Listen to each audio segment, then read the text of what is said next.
Yes, Roma wines taste better because only Roma selects from the world's greatest wine reserves for your pleasure. And now, Roma Wines, R-O-M-A, Roma Wines present Suspense. Tonight, Roma Wines bring you Mr. William Bendix as star of Three Faces at Midnight, a suspense play produced, edited, and directed for Roma Wines by William Spear. Suspense, radio's outstanding theater of thrills, is presented for your enjoyment by Roma Wines. That's R-O-M-A, Roma Wines. Those better-tasting California wines enjoyed by more Americans than any other wine. For friendly entertaining, for delightful dining. Yes, right now, a glassful would be very pleasant as Roma Wines bring you William Bendix in a remarkable tale of suspense.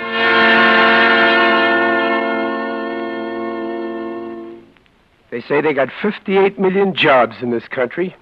58 million jobs, and I had to pick this one. Well, that's the way it goes. Some guys that got some special ability that other guys don't have, they just get picked out of the crowd, I guess, in spite of themselves. Well, this day I'm walking along Central Avenue, not paying much attention to anything in particular. Then I see this sign, Help Wanted, it says, jobs. Then it's got a list of different kinds of jobs, like chauffeur, house painter, salesman. There's nothing so funny about that. But then I see what kind of dough they're paying. And, brother, what kind of dough they're paying. I'm thinking maybe this inflation ain't such a bad idea after all. And I walk in. Well, there's quite a bunch of guys in there, naturally, sitting around on benches. And I sit down, and every so often, a door opens, and a tough-looking little gray-haired guy comes out and picks out a guy, and the guy goes in a sort of an office with him. And that's the last we ever see of him. So this keeps happening for a while, and I'm thinking this guy must really be handing out the jobs. And then the door opens again, and the guy is looking at me. Okay, you. Me? Yes, you. All right, sit down. What's your name? Walters. First name? What's the matter? Don't you know it? Muscles. What? Muscles. Now, M-U... look, don't try to clown with me, pal. What's your name? Listen, for your information, my first name is Sylvester. Only I don't like the name Sylvester, so most people don't call me Sylvester. On account of it's better for them that way. So they call me Muscles. Now you catch on? Here. Live here in town? No. Where you from? Brooklyn. I should have known it. What's your IQ? Come again? Skip it, skip it. Got any friends in town? No, just... And I can see why. Look, Pop, are you talking to me about a job or a poke in the nose? What? You wouldn't try to get tough with me, would you, you big baboon? What? Is that gun loaded, Pop? Yeah. Now you want to make something out of it? No, I don't. And how do you like that? But if you will put that heater down for a minute, Pop, I will bend you around like a pretzel. You know, I think you're going to be all right, son. Yeah? Hold it now. Hold it. Don't get sore. I was just trying something out on you, that's all. You take awful chances, Pop. Guns don't worry you much, do they? Guns? I spent the last 4 years playing with firearms for Uncle Whiskers. Guns to me are like the measles. I don't worry about them. I just got a healthy respect for them, and I like to keep my distance, that's all. Especially when the other guys got them and I don't. Yeah, I think you're going to be all right. For what? Oh, yeah. What kind of a job did you want? Well, I don't know. I've been a cabbie, drove a truck. I was a salesman for a while. For who? Lionel Strongfort? No. Ladies' lingerie. Mail order house. Yeah? Well, you'll make a lot more on this job than you would as any salesman. Now, listen. Say this after me. What? This is John. 3 Faces for Midnight. Come again? Come on. Say it. It's part of the job. Listen, if this job means I got to play left end for the nut house, it's out. Don't worry, pal. Don't worry. You're going to like this job. Now, come on. Say it. This is John. 3 Faces for Midnight. Well, what can I lose? This is John. 3 Faces for Midnight. Again. This is John. 3 Faces for Midnight. Yeah. You're going to be all right. Well, is that good? Listen to this. What's that? A dictograph. It plays records. Oh, yeah, well, that's more like it. Hey, you got Crosby... Shh, listen. Yeah? This is John. Which way is the road? 3 faces for midnight. Well? We're ready. Tomorrow night, regular time. I'll call. There. Did you get it? Well, they sound just like a couple of mugs to me, especially that guy John. I guess nobody ever does. What? Recognize their own voice when they hear it. That guy John sounds enough like you to be your twin brother. Oh, I guess a guy can't help what he says. You mean I sound like that? I mean you're hired. What a price to pay for a job. Go on through that door to the back and wait for me. I got a couple of things to do, and then we'll get busy. Well, okay, but this better be on the level. Because so far, it sure stinks.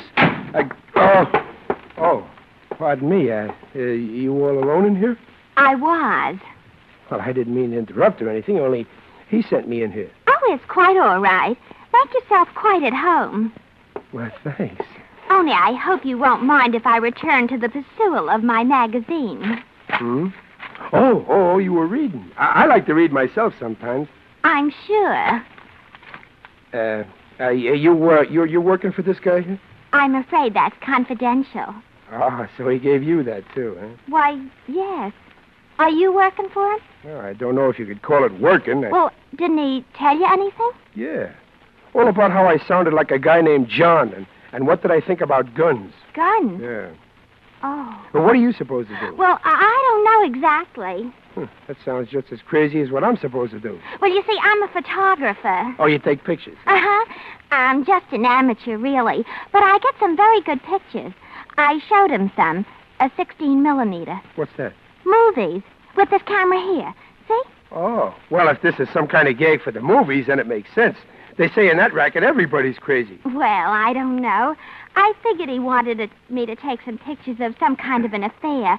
Some wedding or something. Well, what am I supposed to do? Give the bride away? Or... Now I wanted to...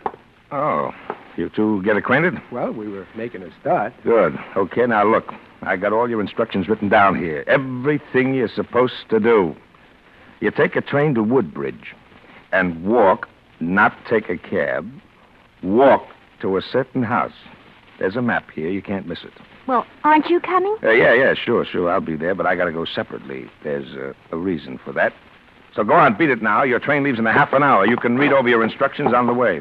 Okay, I'm playing along as though this was on the level, but it better be. It's on the level, all right, but listen. Yeah.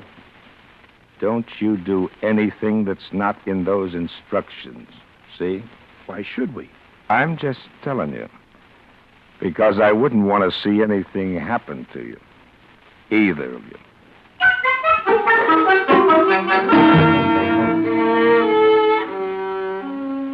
Well, that should have been the tip-off right there. Especially for a smart guy like me. But if you must know, by this time I'm thinking about this dame, who's a slick chick, but real refined, too. You know what I mean. And I'm thinking that this is probably the big break for her, if it is on the level, so I ought to help her through with it. So I do. And by the time we get out to this Woodbridge, we're getting along pretty good. Except for one thing. We start off from the railroad station, like it says on the map the guy gave us, looking for this certain house. Only it gets wilder and wilder where we're going. Right into the woods. Must be a couple of miles. And then all of a sudden, there's a house. Well, that should have been a tip-off, too. You don't suppose that's it? According to this map, it's got to be. But Sylvester... Helen. Yes, Sylvester? If you call me that once more, I will bend... What did you say? I said I will bend every effort for you, but please don't call me that. Oh, well, I just can't call you muscle. It's not refined. Well, then, this must be the place. But it certainly is a funny place to have any kind of an affair. Don't look like it's been lived in for 20 years. Listen. Yeah, it's going to be a storm. Well, we better just go on inside. You know, like it says to do. That door don't sound like it's ever been opened. Ooh. Gee, it's spooky in here. Yeah, I can't find a light in here. Maybe that nice Mr... Oh, Sylvester. What? I don't even know his name. Do you? No, and I wish I didn't know him. Close the door. Oh! Shh. It's all right. It's me. That's the idea. Now we can have some light. Ah. Well, it's nice on the inside, isn't it? Really refined. Yeah, it used to be an old hideout. Now, come on to the front room here, and I'll give you the pitch. Well, don't think we're in any hurry to know, because we are, see? All right. Now, listen. In about an hour, there's going to be a guy come out here to take a bribe. He's quite a big guy in this town, and he's taken a big bribe. $200,000. 200 grand. Yeah. He's going to take the money from another guy that he's never seen before. A guy named John. You're going to be John. Oh. Oh, so I'm going to be John. That's right. The guy you heard on the record in my office, the guy you sound like. The other guy you heard is the guy that's taken the money. Yeah? Well, you can count me out. The whole thing sticks. Sylvester. Smells. And if I had known that you were getting a young girl... Now, wait a like this- minute. There are only two people in the world who know about this. Me and... Yeah, and who are you? Just call me Tim. Me and Grover T. Wyatt. You know who he is. No. You don't mean Governor Wyatt? Yes. Why, he's nice. I voted for him. Why, he's one of the best-looking men. For his age, I mean. Wyatt's a swell guy, clean as a whistle, for 20 years. But he made one little mistake back there, and a certain guy has caught onto it. Well, all I can say is that if this thing doesn't come off, if he doesn't hear from me by 3 o'clock this afternoon, well, Governor Wyatt's a dead pigeon. I don't care if he's a dead horse. 200 grand is plenty of lettuce, and that means plenty of trouble. And what about this John that I'm supposed to be? He knows it, too. He's been our contact man on the phone with the scripter, and Well, I don't like it. And Helen here. What are you squawking about? There's nothing going to happen to you, and there's a bonus of $5 apiece in it for both of you. So, we stick our necks out for a lousy $5. $500. That's what I said, a lousy 500... 500? That's what I said. Well. Say, where is this bum that's been giving trouble to the governor? I will bend him around like a pretzel. We don't need any of that. We're just going to get him good this time, and that's the end of him.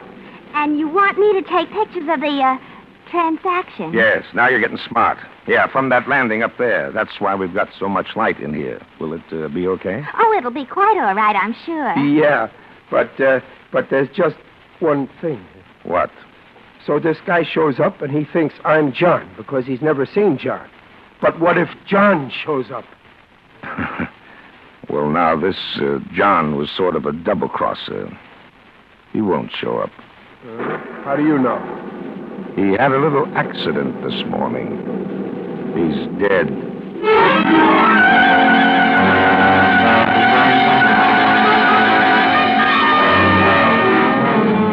For Suspense, Roma Wines are bringing you William Bendix in Three Faces at Midnight.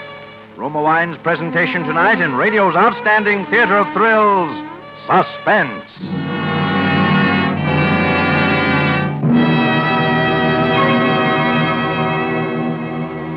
Between the acts of Suspense, this is Ken Niles for Roma Wines. Are you enjoying today's biggest value in an entertainment beverage? You are when you serve Roma wine, because Roma wine is America's first choice for more pleasure at moderate cost. Yes, Roma's popularity proves that in Roma wines you enjoy an important difference, an extra goodness in fuller bouquet, richer body, and better taste. And this difference, this better taste of Roma wines, starts with California's choicest grapes. Then Roma master vintners, with America's finest winemaking resources, carefully, unhurriedly guide this grape treasure to tempting taste perfection. This wine is placed with mellow Roma wines of years before. And later, from this world's greatest reserves of fine wines, Roma selects for your pleasure. That's why Roma wines are different. Why Roma wines taste better every time. So for your best buy in good taste, insist on Roma wine. R-O-M-A. Roma, the greatest name in wine. And now, Roma Wines bring back to our Hollywood soundstage William Bendix as Sylvester Walters, with Sandra Gould as Helen, his partner in adventure, in Three Faces at Midnight, a tale well calculated to keep you in suspense.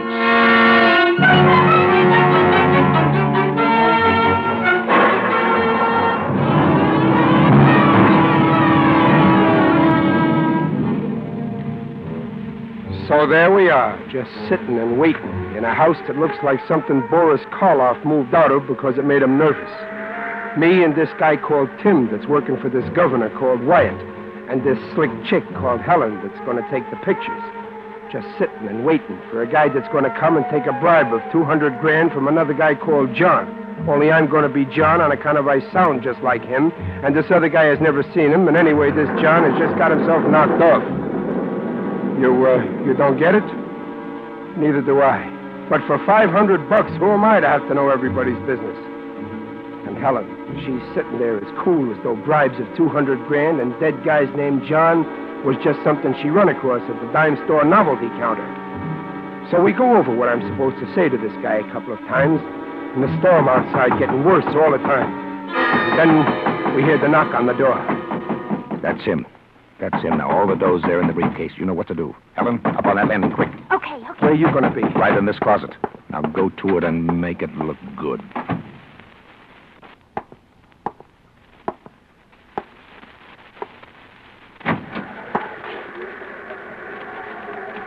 Excuse me. Is this Mr. Hampton? No, this is John. Oh. I guess I lost my way. Which way is the road? 3 faces for midnight. Okay. I knew your voice anyway. Come on in. You alone? What do you think? I'm asking. $200,000, I got to answer questions till nuts. Okay. You got it? Yeah, in this briefcase. 200 G notes. I don't like that. What's supposed to be smaller? What's the point? Well, that's how you're getting it. You want to count it? What for? It better be right. Here, look it over. I don't want no kickbacks. Okay, $200,000. Yeah, but you'll never get to spend it. Oh, a plant, huh? Yes, with pictures. Do you like it? Well, that's too bad, Tim. Too bad for you, boy. Look out! What did you do that for? Drop that gun! Drop it! I got it. Now stand back from the muscles. Stand back. Tim! No, Tim, no! No, Tim! No! Tim!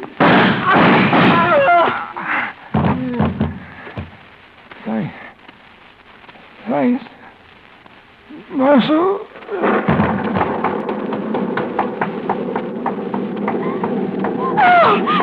Oh, Sylvester. Yeah. Are they... Dead? Yeah. Both of them. Oh, Sylvester. What are we going to do? Well, I got what you might call a rough idea. What? Come on, we're going to get this out of here.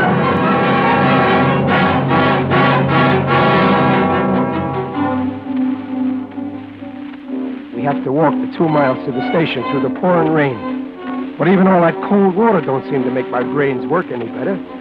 We don't get back to town till about 4:30, and I still don't have it figured out. And Helen, well, I guess you can't blame her. She just don't seem to have much experience in these things. So we're standing there under an awning arguing. But, Sylvester, why don't we just go to the police or somebody and tell them? Look, Sugar, there's 3 guys been knocked off today. We were there when it happened, the 2 of them. And how do we know that guy Tim told us was on the level? Well, maybe the police would tell us. Yeah, with a rubber hose. And here's another thing. We're carrying around a briefcase full of $200,000 of somebody else's dough. And that ain't hay, and it ain't good. Well, my goodness, what's so bad about it? All we have to do is keep it until somebody... Helen, look. I'm not really a tough guy, see? All I know is what I see in the movies. But I know that when you're walking around with that much hot money, you're apt to wake up someday and find you've been living on borrowed time. Didn't you see what happened to that guy in that movie, The Killers? Oh, yeah, wasn't that good? That poor Burt Lancaster. I felt so sorry for him. Well, I don't want to wind up no Burt Lancaster, even to make you feel sorry for me. So the first thing we got to do is ditch this dough. Ditch? Really, I Sylvester? mean before they find those 2 stiffs out there and then start trying to find a funny-looking guy and a cute-looking dame with a sack full of dough, we got to find the parties that belong to it before they find us. Now you catch on? But we can't give it back to the man it belongs to. He's... Yeah, and he said there was nobody in on the deal but him and the governor. The governor? Why, that's what we'll do, silly. Just call the governor. Yeah, how do you do that? Just look him up in the classified ads? I don't know. Ask information. Somebody must know his number. After all, you know, he's a very important man. Well, it might be worth a try at that. Of course it is. There's probably a phone booth right here in the drugstore. Yeah, but calling the governor just like that, I don't know. Extra, governor, commit suicide, paper bud. Beat it, I got enough to worry me without the governor. Helen, the governor, he's dead.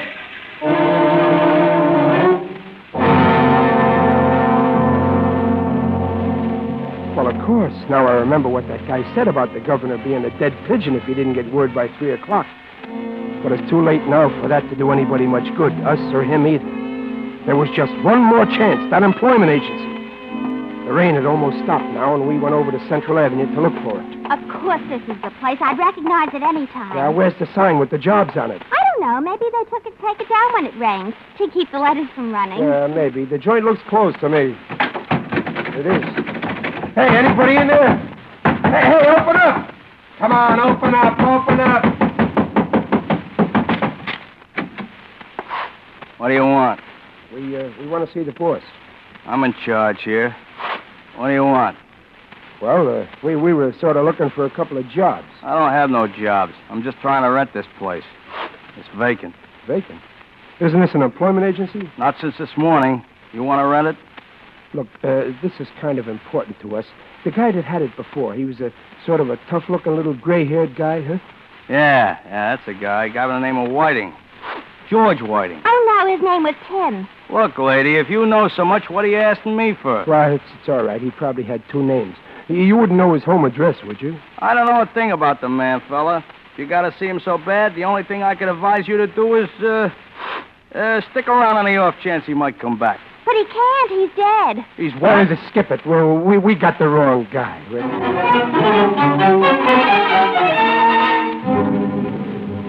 That last crack didn't help none because I knew that guy would remember us sure.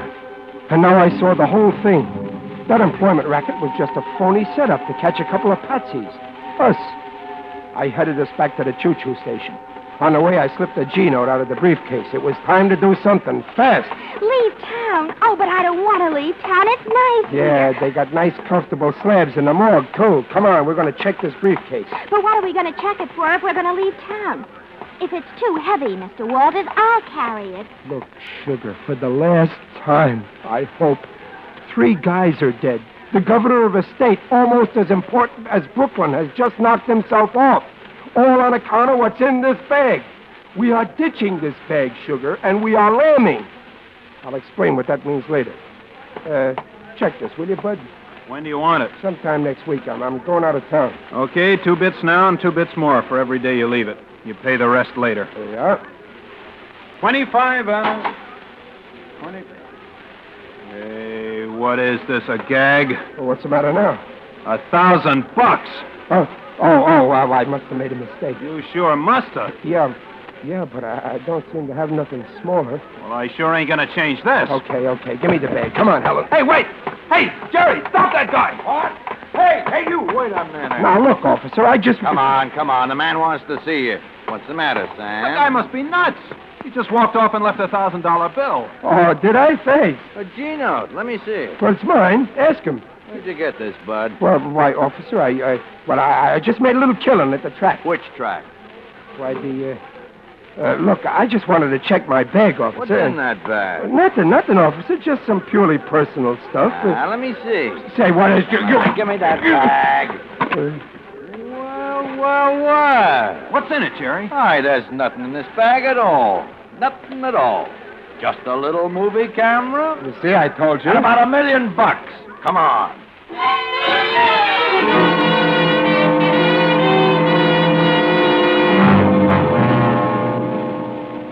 Come on, Sylvester. Come clean. I told you. And please don't call me that. We ain't started to call you nothing yet, Sylvester. Why'd you kill him? You killed him for the dough, didn't you? Where'd you hear about it? How'd you know he had the dough? This is your gun, isn't it? No. I told you they knocked off each other. I was just...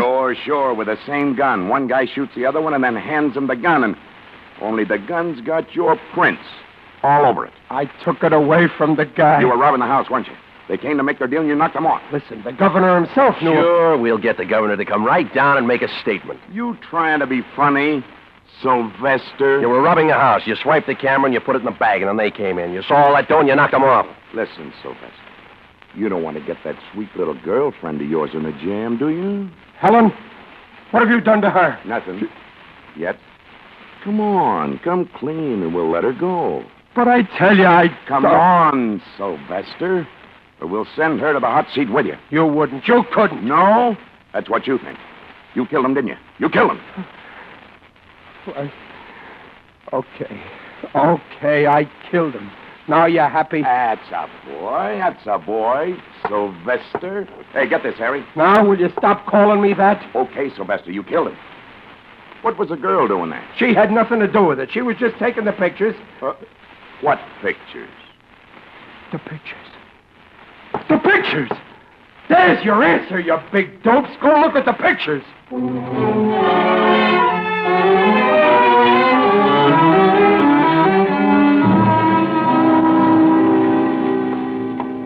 Oh, he's right, Mac. Those pictures show the whole thing. Pete shot Tim O'Mara, and then this guy got the gun away from him, and O'Mara shot Pete, just like he said. Yeah. Now you catch on? You sure? No argument, Mac. It's all right there on the film. Well, you're a lucky boy, Sylvester. Yeah, sure. I get all the breaks. Now go on, beat it. Beat it before we think of something else. Okay, you've had your fun. Didn't you like it, Sylvester? But if you'll take off that gun and that badge for a minute, I will bend you around like a pretzel. You mean right here, Sylvester? Yeah, right here.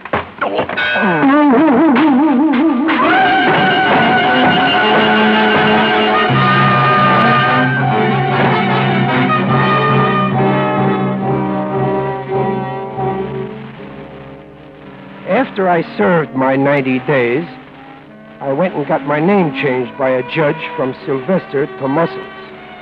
It's legal now, Mr. Muscles Walters. It may sound funny to you, but I like it. Oh, yeah, and Helen got her name changed, too. She's Mrs. Muscles Walters.